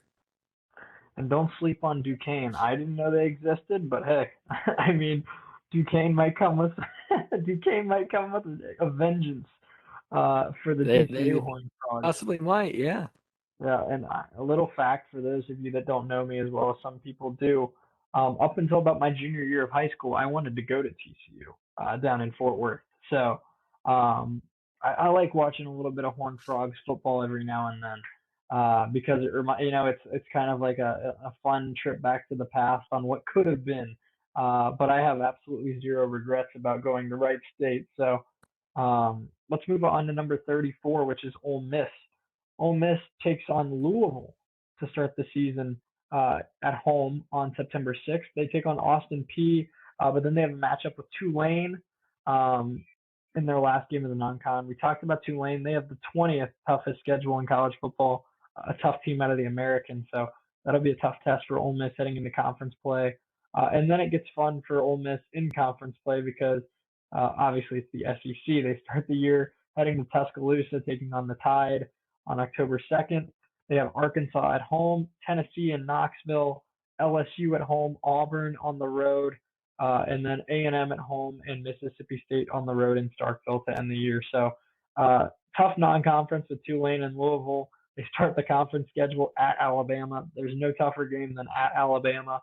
And then they also have to play host to LSU and Texas A&M, and also have a couple trips to Auburn and Mississippi State. So uh, tough all around. But obviously the game that jumps out at me is at Alabama. Nobody wants to go to Bryant Denny. Of course, Tuscaloosa is always a tough place to play. They also go to Knoxville, take on the Volunteers, as well, and then they go to Auburn, and then they finish out the year in Starkville against the Bulldogs. So, this is a tough one for the Rebels. Lane Kiffin has put together a heck of a schedule here.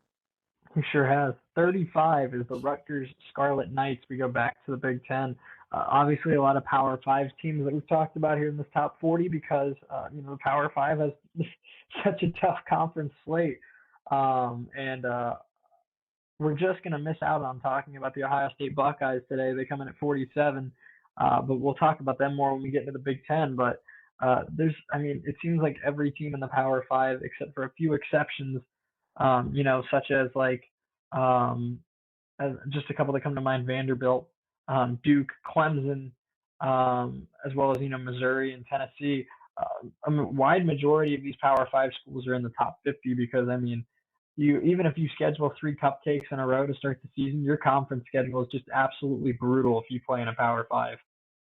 Yeah, yeah, it is. And Mike Locksley has outdone himself here. I think this one's tough. Wow. The first big game you have is you have to go to you got to go to the Big House in Ann Arbor, and that's week 4. And so Jim Harbaugh always brings tough teams. We know that. And then so this stretch, might beat when we talked about earlier with with Iowa State.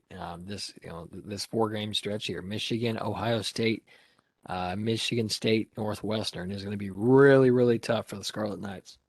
It sure is. And they take on Syracuse on the road in the non conference too, and that's going to be a tough game. But I'll even go one step further there. You talked about that stretch of 4 games. How about these 7 in an 8-week stretch? Michigan, Ohio State, Michigan State, and Northwestern. They get a semi break with Illinois. Not that Illinois is a bad team, it's just they're not as good as the teams we just mentioned. But then they got to do it again. Wisconsin at home, Indiana on the road, and Penn State on the road in Happy Valley. So they got to go to Bloomington, they got to go to Happy Valley. They have to go to Evanston. They have to go to Ann Arbor, and then they also welcome the Buckeyes, the Spartans, the Badgers, and the Terrapins to um, Rutgers in New Jersey as well this year. So absolutely brutal conference schedule this year for the Scarlet Knights. Yeah, no doubt about it. It's going to be really tough for Mike Locksley and his squad. Sure is. The final well, not, I shouldn't say the final. We have 2 more Big Ten teams that we're going to talk about today, but the next one we're going to talk about PJ Fleck and the Minnesota Golden Gophers. They take on, they start the year, Parker, with Ohio State. And Yeah. that's about as tough as a week 1 game you could schedule. But it is at home. So the Buckeyes, take on, the Golden Gophers at TCF Bank to start the season. So that'll be a good one. It's already been announced that it's going to be on Fox. And unfortunately, unfortunately for me, I don't think you care, but we're not going to talk about Ohio State today. But they start off the year, their first 2 games of the year at Minnesota and home against Oregon. So Ohio State's kind of been notorious in the past for having, kind of easier non-conference schedules and kind of easing their way into the year. They ain't messing around this year. They start the year at TCF, and then they take on the Oregon Ducks, a team that I think is going to be right at the top of the Pac-12. So, um, but like I said, Minnesota starts off with Ohio State. They go at Colorado, and then they start off the Big Ten slate at Purdue, home against Nebraska. They go at Northwestern, at Iowa, at Indiana, and then they end the year at home against Wisconsin. So no Michigan on the schedule, but they do have to take on Ohio State at home, as well as Wisconsin at home, and then they also have to hit the road for Colorado, Northwestern, and Iowa, as well as Indiana. So it's a common theme we've talked about with all these Big Ten schools and really all these Power Five schools, but a lot of tough road games, and the home games aren't much easier in conference play. Not at all. Ohio State to start the year at Huntington Bank Stadium. in Minneapolis is insanely tough. Talk about, starting out with a bang, wow. But, and then you get a few weeks, where don't get, as tough teams. You have Miami of Ohio at Colorado and Boulder, and then you host Bowling Green. And then you got Purdue, Nebraska, Maryland, Northwestern, and then you end the year in Bloomington at the Hoosiers, and then you host the Wisconsin Badgers. So a tough schedule here for PJ Fleck. Now we move back out west. We have two Pac-12 teams in a row here at 37 and 38. Let's start with the Utah Utes, a team that I really thought had a chance to compete for a national championship last year. They were one of the more experienced teams in the country, but they had a tough loss towards the end of the year against Colorado as well as Oregon. They just lost a couple tough ones late when they really I thought had emerged as kind of a top tier team. But they did win the Red Box Bowl against Indiana, and obviously the Hoosiers are a very good team. They start off the year this year kind of easy. Weber State, but then they go on the road and take on BYU. They go on the road and take on San Diego State, and then they go at USC, at Oregon State up in Corvallis, at Stanford up in Palo Alto, and then home against Oregon, at home against Colorado, home against UCLA. So it's your typical Pac-12 friends that are always just constantly tough, but a lot of tough road games. I give them respect for playing BYU and San Diego State in the non-conference, but then they also got to go at USC and at Stanford as well as at Arizona as well down in Tucson. So a lot of tough road games for the Utes, and it starts in the non-conference. So they're going to have to be ready to go. Hopefully that Weber State game gets them ready to roll because it starts getting tough in week 2. Yeah, it is. Hopefully they'll have a pretty good game, against Weber State in week 1. Yeah, and then you get BYU, and then further down USC, Arizona State, Oregon State, UCLA, Stanford, and then a little bit further after that, Oregon and Colorado to end your year at Rice-Eccles Stadium in Salt Lake. So, never an easy schedule for the Utah Utes, and I'm looking forward to seeing what they do. Yeah, me too. So we have 3 more teams here today to talk about, and we're going to start it off with the California Golden Bears down in Berkeley. They start the year at home against Nevada, and they head on the road to Fort Worth to take on the TCU Horned Frogs. They go at Washington, at Oregon, at Stanford, and then they host USC.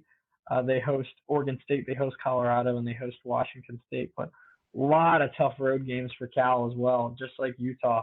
At TCU in the non-conference, and then in the conference play, Pac-12 is always tough, but you got to go at Washington up in Seattle, at Oregon in Eugene, at Arizona in Tucson, and at Stanford in Palo Alto, as well as ending the year at UCLA down in Los Angeles. So, common theme, obviously, every team in the Power Five is going to have a tough conference schedule, but UCLA seems to have a lot tougher road games than some other teams we've talked about so far.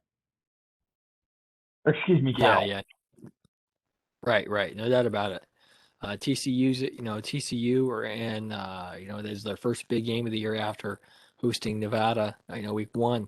And then they got Washington State, Oregon, and then they end the year with USC, Stanford, and UCLA back to back to back. So, never an easy schedule for Cal, and it's going to be a fun one for the Bears. Absolutely. Number 39 is the Indiana Hoosiers, a team I like a lot, a team that I really think I wish that, the Big Ten would finally balance their conference because the East is way more top heavy than the West is in the Big Ten. Where in the East you have to deal with Ohio State, Michigan, Penn State, and Indiana, 4 teams that have Big Ten championship aspirations. They also cannot eat each other alive every year. And then in the West, you really only have Wisconsin, Iowa, and Northwestern.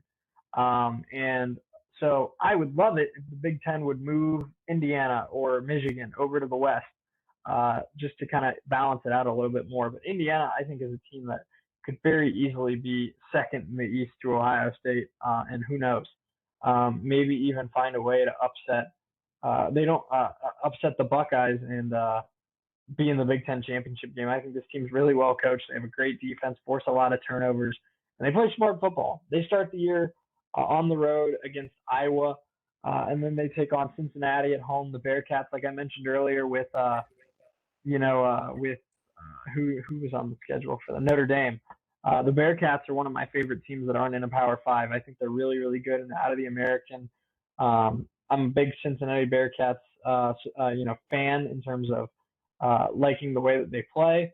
But Indiana at Penn State, they welcome Ohio State to Bloomington, and then they go to Ann Arbor to take on the Wolverines, and they end the season on the road in West Lafayette against the Boilermakers. So it's a little bit top heavy, I should say. I think the second half of the schedule is a little bit easier for the Hoosiers.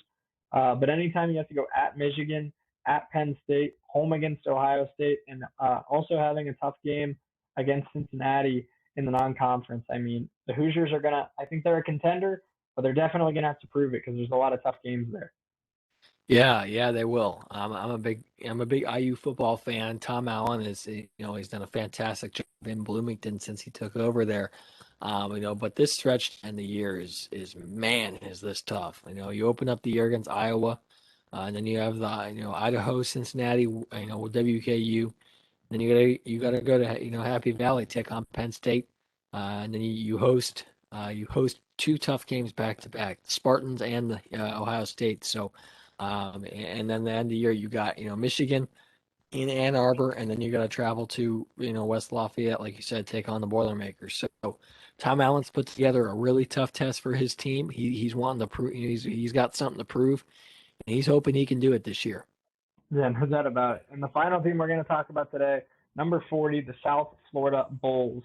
South Florida, they've put together a really tough non-conference for them. Obviously, trying to take that next step and compete in the American Conference with teams like UCF, with teams like Memphis, with teams like Houston, with teams like Cincinnati. They take on NC State on the road to start the season. They take on Florida at home. That'll be, of course, at Raymond James Stadium in Tampa. That'll be a really fun game. I'm excited to watch that. Obviously, I think Florida will win that game, but that should be a good test for South Florida. They can learn a lot about their football team before conference season starts. They also take on BYU on the road, and then conference schedule starts. We haven't talked a lot about the American, but it's a tough league. They take on SMU on the road, East Carolina on the road, Houston at home, Cincinnati at home, and then they end the year with two tough road games against Tulane and Central Florida. So it's they get lucky and get to take on Houston and Cincinnati at home. But Florida and NC State, as well as BYU in the non-conference, it's a tough way to start the year. And then those last four games, that's a really tough way to end the American season. Houston, Cincinnati, Tulane, and UCF, maybe four of the top five teams in that league. Yeah, it's possible. UCF has been, really dominant, in their conference. It seems like every single year they're had one of the longest undefeated stretches in college football history. So UCF is no easy task, as well as Cincinnati and Houston. So, and Tulane is up there, and as far as tough schedules go. So, UCF doesn't have it easy. They host Florida, as well as NC State and BYU. So. This is going to be, not easy for the Bulls of South Florida.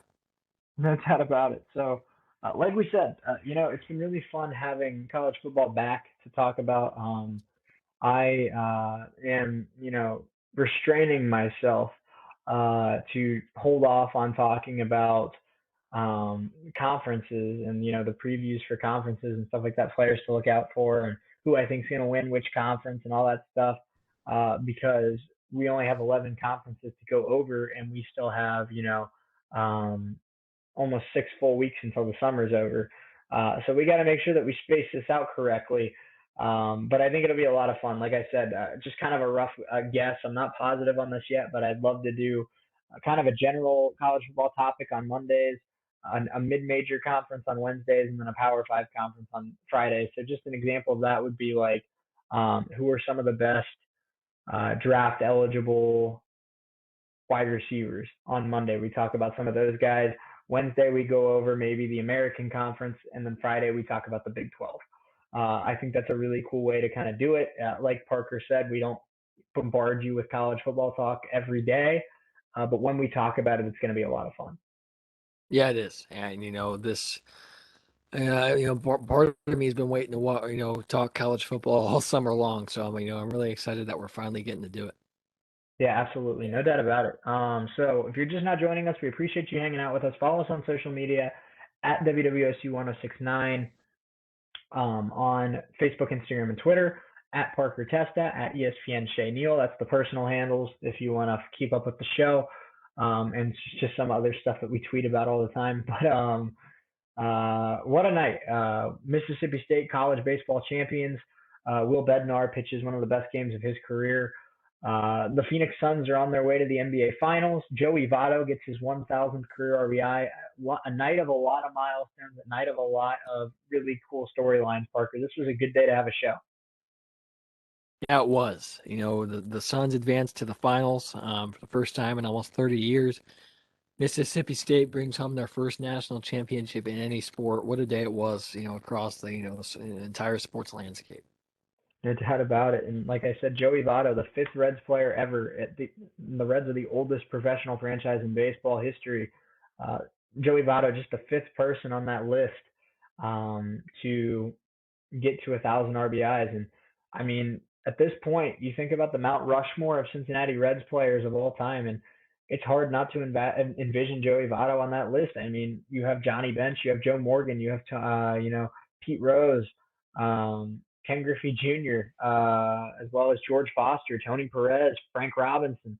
So many players that have just been so good for the Cincinnati Reds, but when it's all said and done, I think Joey Votto is going to be on the Mount Rushmore of Reds players. I mean, obviously Johnny Bench is a lock. I think Pete Rose is a lock, but I think Votto is going to find his way into that top four. I think Votto is going to be, in a lot of Reds fans' minds, one of the four greatest players to ever wear that Reds jersey. Yeah, it's possible. He'll be up there with with Joe Morgan, with among others. There are lots of guys. Morgan, Pete Rose. There's so many Reds players that over the years are on that Mount Rushmore, and it's hard to narrow it down to a select 4 or 5 guys. But I'm sure, like you said, at the end of the day, Votto will be on that on that mountain, if you will. Yeah, no doubt about it. Well, we appreciate you hanging out with us today. Again, today's show about 15, 20 minutes less than the normal 2 hours. And we gave you an extra 30 minutes of content yesterday. So we're going to kind of call it a day a little earlier today, because I have a couple meetings in the morning and I'm trying my best not to sleep 5 hours a night. I'm guilty of that more times than I'd like to say, but um, so we appreciate you hanging out with us. We'll see you tomorrow. We're bringing tier lists back. And I'm sure we'll have plenty of fun stuff to talk about as well. We're going to be giving our picks for who wins the rest of the Eastern Conference Finals. And I'm sure we'll have an update on Giannis and Trae Young as well. So make sure you keep it locked. We'll see you again tomorrow, 1 to 3 on our YouTube channel here, WWSU 1069. Also, orientation event. For those of you that are coming to Wright State or those of you that attend Wright State, we got another one coming up on July 8th. So, next Thursday. That's crazy to say. It's actually July now, which is my birth month, I'll say. I turned 22 at the end of the month. So there we go. Getting older and older every single day. I still remember when I was like 16 years old. Now I'm turning 22, which is ridiculous. But come see us. We're moving from Apollo to the Student Union Atrium for this one. But we have a really awesome new banner. We have a really awesome new, 6 foot. I don't know what you want to call it. I guess that's a banner. We're getting a brand new tablecloth. We're in the process of ordering new business cards. I don't think they'll be ready for next week, but I can promise you that they look fantastic. But we have T-shirts to give away. We have music to give away. And I mean, I don't like to toot my own horn. Yes, I do. But we're the fastest growing org right now on campus. We have a lot of people that have been interested in joining over the last couple of weeks, whether that's in DJ, whether that's in social media, whether that's in album reviews, sports. We've had a lot of different people want to get involved over the last couple of weeks, and actually, that's what my 2 meetings are for in the morning. Meeting with 2 more DJs or 2 more potentially interested DJs about joining the station. So come find us next Thursday. Get a free T-shirt. Learn more about how you can join. We are the fastest growing org on campus right now, and it's org of the year or bust at WWSU 1069. So if you like winning and you like being a part of a group that has fun and pumps out some kick-ass work as well, I think WWSU is the place for you, and I think Parker will back me up on that. That's a hell of a sales pitch. And I can't add much more to what you just said right there. Like you said, and we say it all the time, but we really truly mean it. We're having more fun than anybody at Wright State. No doubt. And it's a blast to, be around this station, and it's not just cool to be able to host a show for an hour or two every week, which is really cool, but you also get to work with some really cool kick-ass people, so Right. you can't ask for much better than that. Right, and that's the best part of all of it, honestly. I mean, yeah, and by the way, I've been told by multiple people, whether it's teachers, whether it's just people that have interacted with me, people, whatever. I've been told by people that if my media career flops, I should be a used car salesman, and I think that's pretty accurate. So, but no, I think that's the coolest part about all of it. I mean, yeah, like you said, hosting a radio show is really cool. Doing album reviews is really, really cool. Getting to listen to some underground local artists, really, really cool. Getting to go to the Netter Center and call games courtside, really, really cool. But the best part of this entire experience is the people you're going to meet. You're going to meet some of your best friends here. You're going to meet some great people that get you excited to come to Wright State every day, get you excited to go to WWSU, get you excited to be a part of what we're building here. And then the best part is a lot of people that come in here end up leaving with, you know, uh, ambitions of being in media, ambitions of being, the next radio personality, the next marketing director of a radio station or a TV network or whatever. People come here, find out they love what they're doing, and then want to do it as a career choice. And WWSU is about as good of an opportunity as you're going to get in terms of a resume builder, because unlike a lot of these other corporations, unlike a lot of these other organizations, we don't require you to have experience. We don't require you to have references. We don't require you to know all this stuff beforehand. We'll teach it to you, and we'll get you, kind of off that ground floor, off and running, and hopefully, when you're off doing big things in the future in your media career, you just remember that WWSU, was kind of your starting point. Yeah, yeah, you never forget where you came from, and to give you some perspective on how fun it is. Over the last few months before I came back to Indiana for the summer, I spent more time at WWHU than I did at my house. So Mm-hmm. just to that, if that says something. So like you said, really cool to be a DJ and have your own show. Really cool to work with our engineering department. Pat's doing some fantastic things that I could not begin to wrap my brain around. Yep. Whether that's what you want to be with our marketing team or our music team, or if you want to come to the Letter Center and call games with us, we'd be happy to have you along. And come see us next Thursday. We'd love to see you.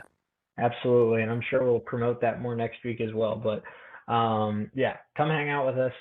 It's the last time I'll say it because I don't.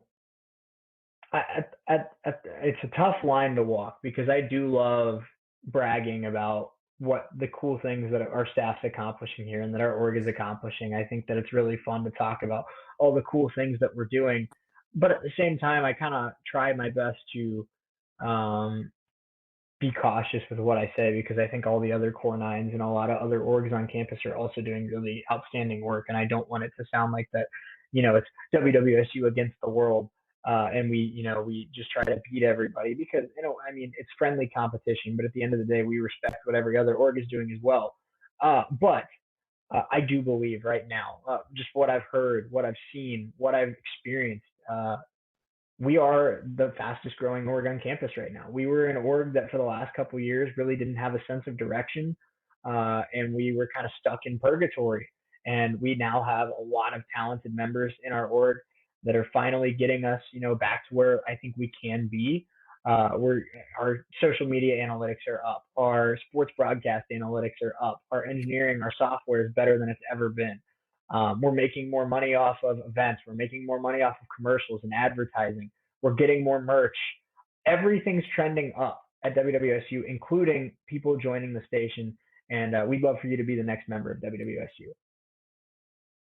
Yeah, we would. And I came to WWSU last fall and didn't know how it would work out. But here I am, almost a year later, sitting here and very thankful for You know, being a part of, a really cool team and, joining really one of the coolest orgs on campus. And I know we brag about ourselves a lot, but, it's really cool what we're doing here. So I'm excited to, get back to work this fall and to see, all the new faces on campus and hopefully some new faces here at the office with us.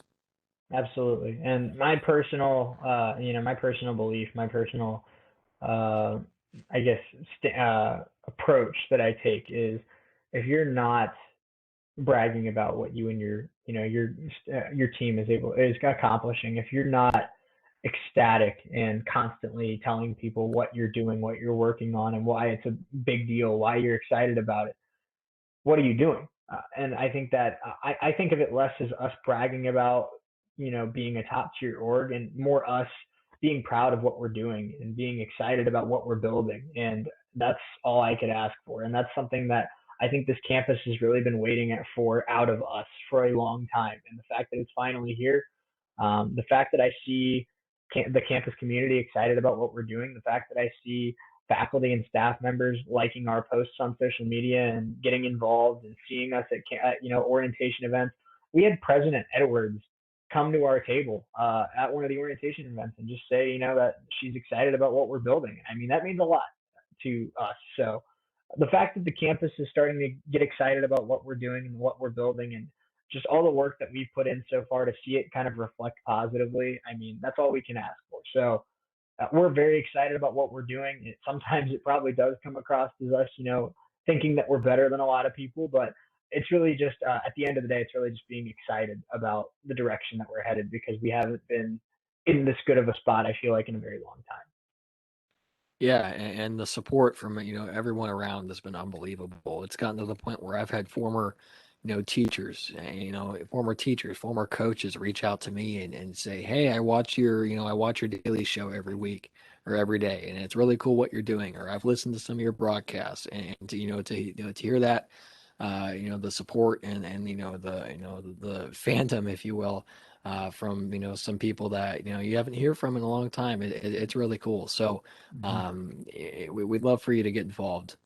Yeah, we absolutely would. And that's enough of the 10-minute pitch of why you should join WWSU. We will let you get on with the rest of your day, and we will hopefully see you next Thursday in the atrium. So, for Parker Testa back in Noblesville, I am Shea Neal saying thank you for hanging out with us here today and taking time out of your day to keep it real here with us and, get to talk about the Suns going to the finals, getting to talk about um, college football, all that kind of stuff. It's been a really fun summer hanging out with all of you, and I mean, we still got half of it to go. So we'll see you tomorrow, and until next time, this is Shea Neal saying so long and keep it real. We'll talk to you tomorrow. Happy Thursday, everyone.